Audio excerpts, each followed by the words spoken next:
I have a dossier here, man.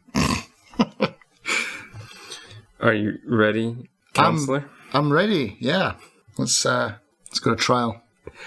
Hello and welcome to Buyer's Remorse. I'm Justin. I'm Darren. Here on Buyer's Remorse, we look at each other's libraries and find a game that has been unplayed, and we make each other play those games to see if our game hoarding, bundle buying has been a wonderful and joyous buyer's confirmation or a regrettable buyer's remorse. What game did I have you play for this episode? Another one from the Oceans. Another one. Hooray. And the last one, I think. I'm pretty sure this is it done. I think there's one more. I think I might have one more to I think you maybe do, yeah. It's called Head Over Heels. Head Over Heels. Now, I know that I picked this one for you because you were actually afraid I would pick this one for you, which you foolishly mentioned in a previous episode of the podcast. Yeah, and I was worried for good reason because everything from that Piko Interactive bundle, almost everything from that Piko Interactive bundle is trash. Yeah, there's one that you didn't mind too much, but yeah, so... Well, pushover. You didn't mind pushover. Pushover, yeah. Pushover, Tunnel B1. Right. And at a push last rites, if you could forgive the game-breaking bug that you get. But Head Over Heels, tell me about it. Wait, is this in the same bundle? Yeah. Head Over Heels, is it? Okay. Yeah. Actually, I don't know. I'm pretty sure it is, but if it isn't, then I just bought this. On its own. On its own, yeah. All right, so let me open this up. Right, he's got a whole... And I've stapled it wrong. Is this the manual that you printed? This is the original manual, yeah. And so this is done, basically, this game was done by a guy called John Rittman, who did the original Batman game for the Spectrum and Commodore. And so he's pretty famous. But let me Not the Data East... No, it wouldn't have been the one for that. No. It would have been. It was really early on. It was before 1987, so It was like, I think it was for the original. When did the original Batman movie come out? The Tim Burton one. 89, I think. Oh well, then it wasn't even based off that, which I think the Data East one was. Yeah, so yeah, it would have been like 1986 or 5. But yeah, so this game. I'll just read you the history of this, right? Like, here's the blurb, right? So far away, or far, far away from our star, Sol, lies the Blacktooth Empire, an evil empire, 4 worlds enslaved by the planet Blacktooth. All of the slave worlds bubble with unrest due to the oppressive nature of their rulers. They never reach the boiling point. They all lack a leader to draw the masses of the population together. And so... basically, from this, you would never guess. I had no idea that this was part of the story's lore when I played this. When I played it, it was 2 cute characters. One's a dog, and one's another kind of dog. I always thought it was a cat for some reason. But basically, you've got 2 characters. One is called Head, one is called Heels. Head is a dog that has, like, blue boxing gloves and, like, blue, not wings, but they're like little... like flying squirrel flaps. Head's power is that he can jump really high and he can turn in midair and glide a little bit. Heels' power is that she can, and again, I'm calling her she because I always called her she when I was a kid. It's actually another dude, but I'm going to refer to Heels as a woman from here on. All right, it's incorrect, but it will make it easier for the listeners, I suppose. Yeah. And so Heels, she is very fast. But she can't jump very far. So you got these 2 characters with 2 opposite abilities. Oh, Head is actually slow. So Head's slow, but can jump high. Heels is fast, but she can run quickly. And so you start off the game. So this floating in air business. Yep. Is it like Mario controls in the air, or is it a longer glide? It's a longer glide than that. And also there's big... You can kind of... Sometimes you'll start... The rooms are all isometric rooms. And it's, again, one of the first games to actually do this kind of style for this type of game. And so in some rooms, you might start off really high, and so you can glide a fair bit before you get to the bottom. But it can be quite complicated because it's isometric. Just imagine the controls from Great Escape. But with the number pad. No, well, here's the thing, right? So let's just get to it, right? So my initial play was like, wow, this is amazing. It's like, this has got to be the Amiga version, but even this would be too good for the Amiga version because it's so colorful, the sounds are great. It's done by a company that is not Ocean. The name that comes up at the beginning is Retrospec. And I was like, I don't remember Retrospec. Who are these guys? But then you've got a menu system. You can redefine all the keys. You can choose your monitor, windowed or not windowed. This can't be the same bundle. Exactly. But it's a Piko Interactive game because it's an Ocean game. And so, I don't know. Maybe look it up and see if you've got it. I think you're right. I think I bought this on its own, along with like Saboteur as well, which is another awesome game. But yeah, it's got options. It's got sound. Everything works. It doesn't crash. There's no DOSBox running for this game. It's like, not a tiny little window. It's not a tiny little window. And I was like, wow, what the hell's going on, Piko Interactive? You, like Dr. Ocean and Mr. Night Dive, basically. This is bizarre. And so it's not until I do some digging and I'm like, this is not an Ocean's game. Well, it is an Ocean's game. It's an Ocean's IP. So originally it was. But then these guys, Retrospec, basically they are a bunch of guys that they did about 40 games from Spectrum for no money, just for fun. Unfortunately, the last update to their site was in 2015, but the site's still up, and I grabbed Manic Miner and Jet Set Willy. We've talked about that on this podcast. Oh, really? You've talked about it so many times. And it's probably going to get mentioned again today. But basically, when Oceans was dead, Retrospec were like, oh, we love Head Over Heels. We're going to remake it. And so, along with the other 40 games that they've made, they remade it, and boy, did they take it, the original and do a wonder on it. And so basically, but then when Piko came along, they're like, oh, we own the Oceans, everything Oceans now. And so, I don't know. I'd be speculating if I said anything, because I don't know what happened. But here's what I do know. The version that is on the store page now is got Retrospec credited and everything. And I do know that they paid Retrospec money to use it. And now unfortunately though, it's been cut from the free page. So it's not one of the free 40 Spectrum games. And I guess, I'm guessing... But if that means that these developers got paid for their work, then that's a good thing. They did, but something tells me that that was never their goal. And I think they got bullied into it, basically. And I think both sides did not want a legal fight.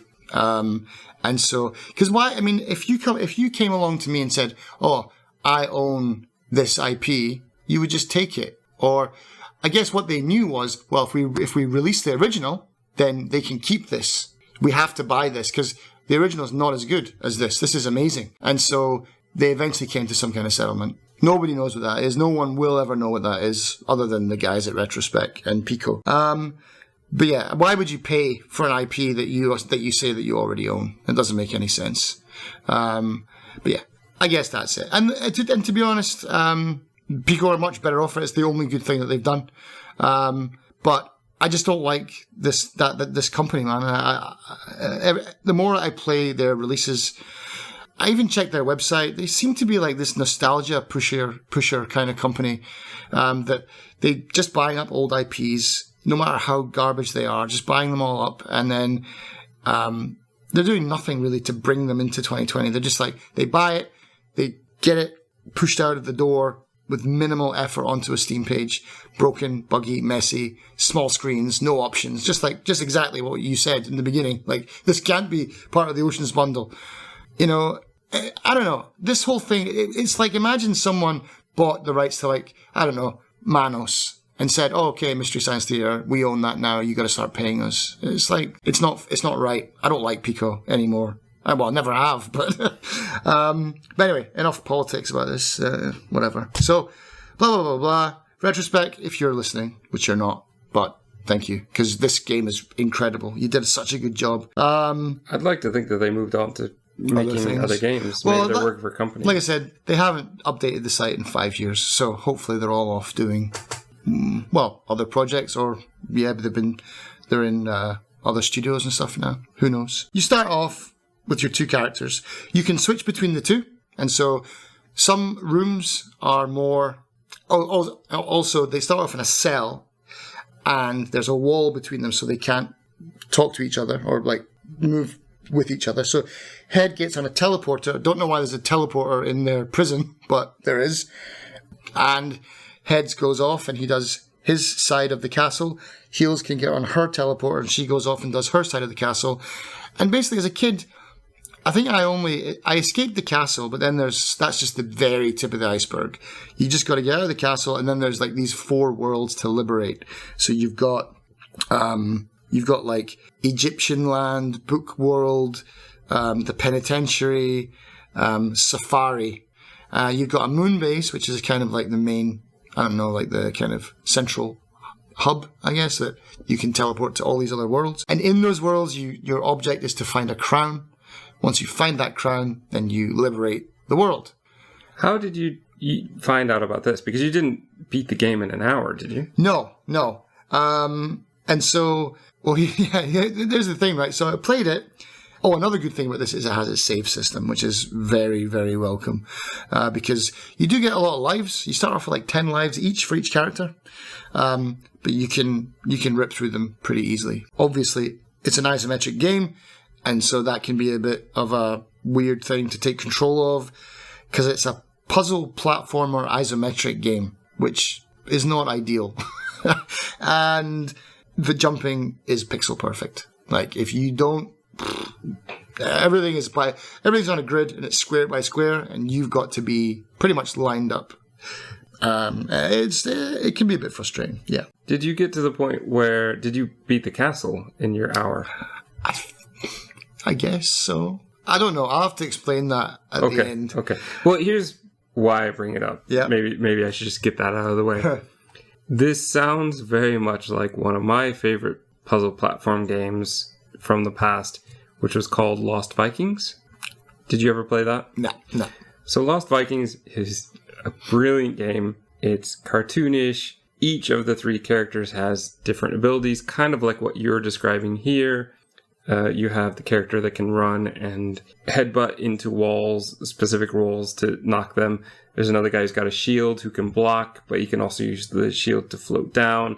And then there's the other guy who has the sword who can actually attack. You take turns being the different Vikings, moving them through the puzzle to try and get to the end. Okay. Yeah, very similar. They didn't have a save system, but they had a password level system. Right. Which usually I think it was 4 letters. And so like one of them would be bubble, but they only have 4 letters. So it's like BBLE or something like that, right? Yeah, this reminds me very much of that. And so I could see it, but that was 2D and it worked very well. Isometric, yeah, you're shaking your head like this is not a good idea. No, it's not. But it is a good game. And I guess way back in the day when I played this, they didn't have a password, but they had these things called reincarnation fish, which dotted throughout each level. There's maybe 1 or 2 of these fish, and it is described in the book, in the handbook, as the reincarnation fish loves to be eaten. It's been known to jump onto people's plates because it's got this backstory for the items. It's hilarious, man. I love old instruction books, man. So the reincarnation fish was basically a checkpoint system. So you eat the fish, and then once you lose all your lives, you would be respawned from that point. That's how this game works. But those fish, like I said, there's 1 per kind of big area, maybe 2. But it's better than 0, but it's not as good as a save system. Okay, but when you eat the reincarnation fish, do you start over from that? Is it also like a checkpoint? Or is it just when you run out of your 10 lives, you get to just keep going from wherever you were? No, you go back to that fish. But yeah, right at the beginning, there's a tutorial kind of, it's like, there's a bunny. So there's a stuffed bunny rabbit at the top of this. They call it a ladder, but it looks nothing like a ladder. Imagine in Minecraft, if you made a block, like a pile of like 10 blocks, and then you knocked out every even block, right? So you've got blocks 1, 3, 5, right? So basically what you can do is you can jump up and in, and then you jump out and then you turn in the air and get in. So it's not really a ladder, but it's, I don't know, it's a kind of ladder. But that basically is showing you, get the bunny, that's 2 extra lives, and that'll teach you, because you're going to be using that a lot. That's one of the main kind of things that you got to do with head, is jumping out of something, floating up, and then turning and coming back in to get on the platform that's above you. But what I didn't remember was like the HUD, man. The HUD is so busy. There's so much stuff going on. It takes up half the screen. There's like, so you've got on the head side, you've got a box of donuts, like one of those like air horns, like brr, brr, brr, brr. You've got a bolt of lightning, you've got a shield, and then on the heels side, you've got a spring, another shield, a handbag, and then an empty block, an empty space where basically the handbag is to put stuff in. So you can carry around blocks so that you can use them to put them down and then jump up into something. So the handbag is very important. Maybe that's why I thought Heels was a girl, because she has a handbag. Mm. But yeah, so basically you got your box of donuts and your air horn. You put the donuts into the air horn and then you fire them at people. And so physics doesn't work that way. But no, okay. It doesn't. But you fire it, and then when you fire it at them, basically, I never knew. I just thought it stunned them. But again, in the loving instruction manual, it's like, and then your foes will stop in place as they lick the donuts from their faces. So that's what this does. It sounds like the manual was trying to make the game sound less violent than it actually is. Right, yeah. So you fire donuts at people. They're not even people, they're robots. It's like, why would a robot be licking donuts off of its face? But it's very useful because you need that sometimes to get around enemies, especially when you're head, because head moves very slowly. And then, so you got the donuts, the air horn, the shield is obviously a shield, and the lightning is head can run quickly. And then on Heels' side, the spring is obviously super jumps, so she can jump as far as head can. She got the shield, and then, like I said, like the handbag. So with all that out of the way, kind of, yeah, it's a pretty unforgiving platforming game. It's you make a mistake, you die, and then but you don't get put back miles. You get put back right at that jump that you messed up. And so I often find myself like tilting and then just like dying and dying and dying and dying, because I don't just, okay, Darren, stop, breathe, try it again. It's like, no, I've got to do this now. So yeah, getting really pissed off with it. But basically, the whole world, I read somewhere, it's like 300 rooms, but it's not 300 rooms Jet Set Willy style, where Jet Set Willy is 2D for a start, but it's 2D, and then all the items, you just collect them. It's just like a massive scavenger hunt, right? It's basically get through this massive house. I don't even know if collecting the items makes a difference. I'm sure it does, but I guess you had to collect everything just to satisfy a win condition, whereas in this there's nothing to collect other than extra lives, donuts for your gun, bunnies for extra lives and power-ups, and blocks to build towers so you can jump into doorways that are for some reason up on the roof and have no stairs. But yeah, very weird logic. But the way that I described it, and maybe this is a terrible way to describe it, but it's like, okay, imagine Jet Set Willy, and the jump to head over heels was only 3 years, right? And there's quite a big difference in maturity of the game, graphics of the game, and the kind of puzzle and gameplay elements of it. But I don't think you can take the graphics into account, considering the version you play is. Oh no, even in the original, it was really quite modern for the time. Definitely, that whole isometric thing was newish. And for me, I don't know why, but I said it's like playing Diablo, and then 3 years later, Skyrim gets released. A little bit of hyperbole. It must be, because there's no way. But yeah, it wasn't just like collect the shiny. You know, it was more. This is definitely more thinking. And to be honest, playing it now was fantastic, because I don't think I got it as a kid. Like, I'd never finished it. And I finished a lot of my games, but I never finished this one because I got bored of it. But I got bored of it because there were easier, more gratuitous games around at the time.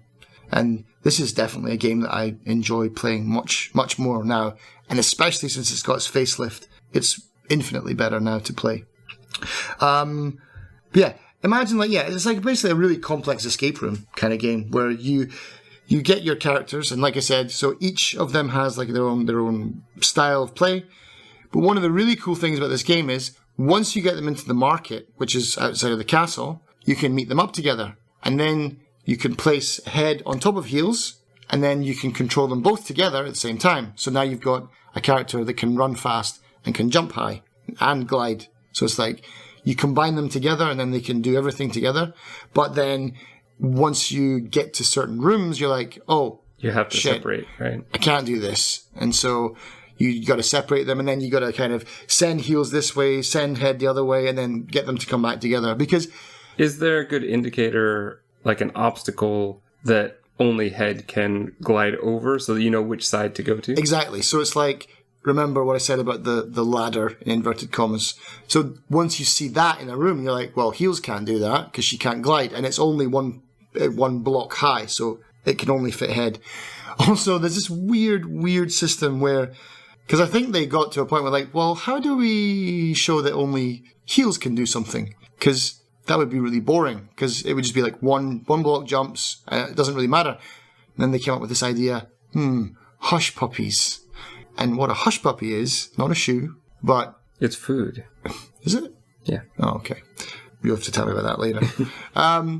Well, I mean, yes, there is the shoe company, but yeah, it's a food. It's a food. What kind of food is it? It'd be fried, like cornball. Oh, okay. But anyway, so there's hush puppies in this game, and hush puppies are... I mean, I think that I way simplified it.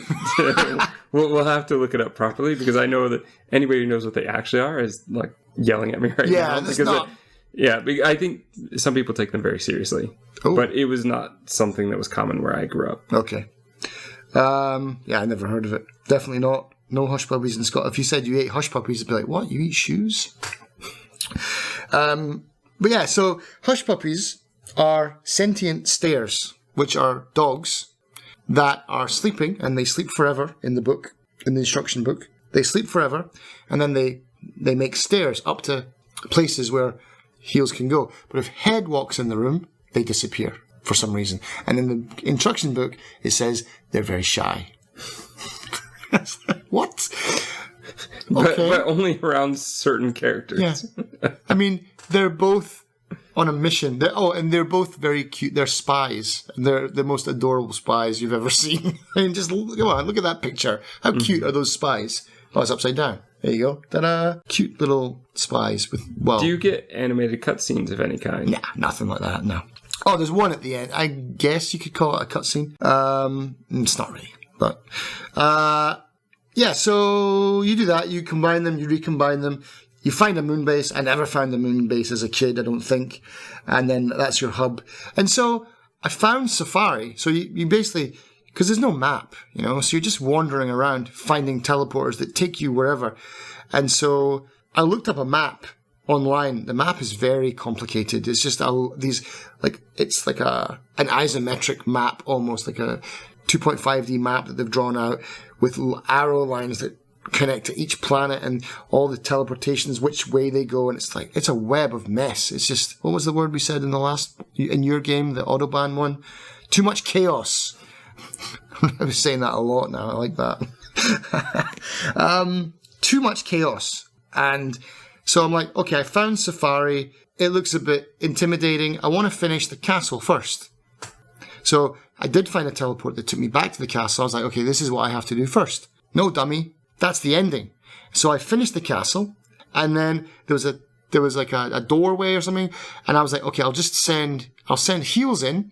And so you go in and then you just drop down, and it's like there's this cannon that shoots towards you. This very dangerous celebration. It's like basically imagine like a podium, like for first, second, and third. Heels is just standing there, and then they're firing a cannon which hits right below where she's standing, and that just fires and fires and fires. And then you got all these little heads and heels all around you, and then there's like confetti, yay!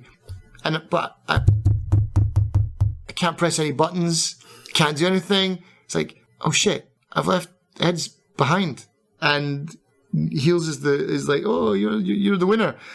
And then eventually, if you press, I think it's escape, then you get your kind of final information. It's like, oh, congratulations, you finished. I finished like 38%. I don't know what it's. It'll be on the video. 30-something%. So basically all of Castle Black. I think I Castle Black. What's Castle? That's not Blacktooth. Yeah, Blacktooth. Anyway. Game of Thrones is Castle Black. That's what. Yeah. So all of Castle Blacktooth. But that's the end of the game. I should have gone to Safari and done that first, and then done the other ones and the other ones. But I just gone straight for the ending by mistake. But that was my hour. And I was like... So did you finish within the hour then? You got to an ending. I got to one of the endings. Oh, and congratulations. You could skip the whole, 80% of the game. Well, maybe you did that as a kid as well. Maybe you did get to the ending, but you didn't realize because you didn't read the manual that there are 4 other worlds you need to conquer. So you got to the ending and went, yay, it's done. Because there's a good chance that I didn't buy this game. I'd have probably just pirated it as a kid, which was very, very common for Spectrum and Commodore because everything was on cassette and it was so easy to copy. Because actually, this game in 1987 was £8. And I went to like one of those like inflation calculator things. That's 20 quid in today's money, which is not cheap for a 10-year-old, yeah? On an Amstrad, it was something like 20, or it was like 19.99 on an Amstrad, which is 40 quid. That's insane, and probably the reason why my parents wouldn't buy me an Amstrad. But yeah, a lot of money. Definitely a lot of money. So it's like, it's like a $20 indie today. And so, so I finished it. And that's it. I put here, I was like, I completed, 30 something. I didn't free any slaves. I didn't even free heads. So I left them there. So it was a bit of a failure, but it's the best failure I've probably done in that game in 33 years. Okay, so this leads into our ending, I suppose. Yeah. So you played it, now you beat it. Are you going to go back and try some of the other areas that you haven't beaten already? Yeah, for sure. I've got it saved at a pretty good point. It's still in the castle, but it's basically the part just before you enter the moon base. So before I get to that main hub, I've saved it with a good amount of lives and stuff. So... Can you have multiple saves? There are 5 slots, but I think you can just like save over the top of them as well. So, but there was a point where I did think like, oh, I should save it here. And I went in to save it and save wasn't an option. So I was like, oh, is there only one save? Actually, they've got 5 slots. But yeah, I don't know. Maybe it's because there are things moving in that room. I think that's why. Certain times you can and certain times you can't. Yeah, I don't think... Maybe it would crash if you tried saving it when there's... Oh, enemies. God, what am I doing? Enemies. So, there's lots of things in this game that can kill you. Okay, let's talk about those. One of them, you'll love this, one of them is a Dalek with Prince Charles's head on top of it. That's not possible. Can you tell that it's meant to be Prince Charles? Oh, yeah. Hang on. Let me give you a picture.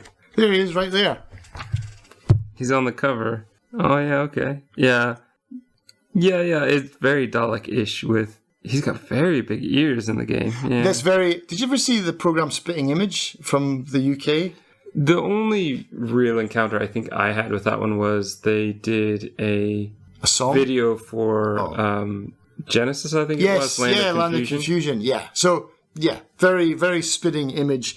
Actually, the cover, I wonder if that's maybe... because of some legality.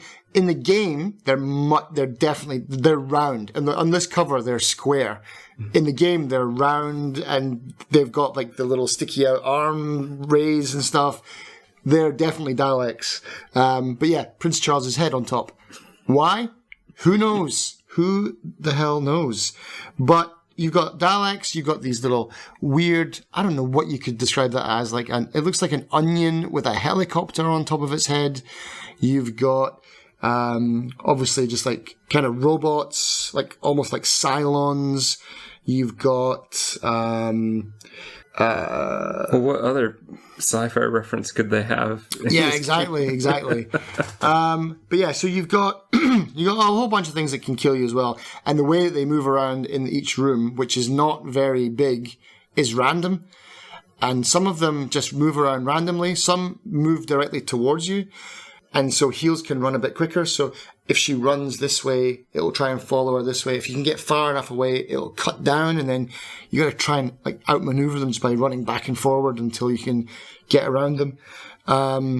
Another good thing that is a little, maybe you would find annoying, is that every time you leave a room and then come back into it, it resets. Yes, that can be good. But that's very useful for this game, because basically if you build something and you're like, oh, I messed it all up, you just leave the room and come back, and then all the pieces will be reset and you can do it again. But yeah, Castle... It does mean you have to battle all your Prince Charles Daleks again, though. Yeah. Well, usually for the Prince Charles Daleks, you actually get to control him. And it's quite neat how you do that. There's like a little joystick, and basically you just run into the joystick to push it the way that you want it to go. So yeah, Prince Charles helps you out quite a bit. Yeah, there's a whole bunch of things you can interact with, switches and all the items, these Daleks that you can use to like get across. But everything in this game, everything that is not just a normal floor, even the floor sometimes kills you. So it's like the floor is lava, literally, or full of spinning blades or whatever. There's a lot of nonsense going on with stuff trying to kill you. But it's pretty fair. It's quite tough. But once you get into it, once you master the controls, once you can get your head around that stupid isometric control, then you'll be in business. And yeah, thanks, Justin. So, what 3 tags would you give it? All right, so I would say one would be holds up well today. That's way too long for a tag, but okay, yeah. And in brackets, thanks to the remake. Isometric and puzzle platformer. I actually came prepared with this today. Okay. Because usually I'm just like, shit, I don't know. But yeah, isometric puzzle platformer holds up well thanks to the remake. And you said that you will go back to play more of it. Would you recommend this to me? I would. I think get it on sale, because definitely do not give Piko Interactive any more money than they deserve, which is $1. And would you recommend this to kind of all of our listeners? Are there only some that you would? I mean, I went back for the nostalgia, but then I realized when I was playing it, I was like, oh yeah, I didn't actually like this game as a kid. But playing it now, especially with this remake, and looks nice and plays well and has options, I'd say that anyone that wants like a bit of a retro gaming fix that's with a tough kind of exploration puzzle platforming side to it, yeah, it definitely is not. It's not a bad game. I'm writing a review for Steam now because I don't think many people even know about this game. And is this a buyer's confirmation or a buyer's remorse? For the first time from the ocean, yeah, it's going to be a buyer's confirmation. Congratulations, Piko.